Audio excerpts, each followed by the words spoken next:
Tumsifu Yesu Kristo. Karibu kwenye chaneli yetu ya I Am Catholic Tanzania. Tunapata mafunzo kutoka maisha ya Askofu Mkuu Novatus Rugambwa.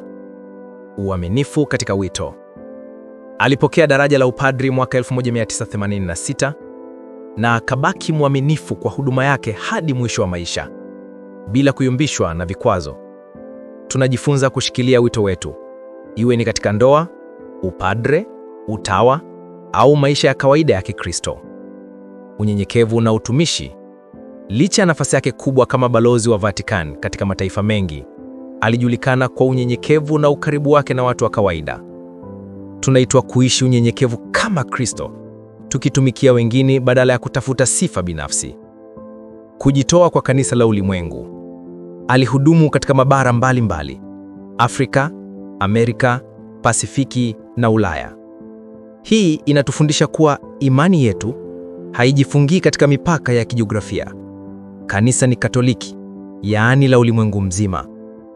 Kuvumilia changamoto. Hata alipokumbwa na ugonjwa mkubwa, stroke, aliendelea kubaki mtulivu katika imani. Tunajifunza kuvumilia mitihani ya maisha tukimtegemea Mungu. Urithi wa imani na upendo. Alisisitiza sana juu ya huduma kwa wahamiaji, wasafiri na wale walioko pembezoni mwa jamii. Hii inatufundisha kumwona Kristo katika ndugu zetu wote, hasa wale wanaohitaji msaada zaidi. Tunakushukuru kwa kutazama video hii.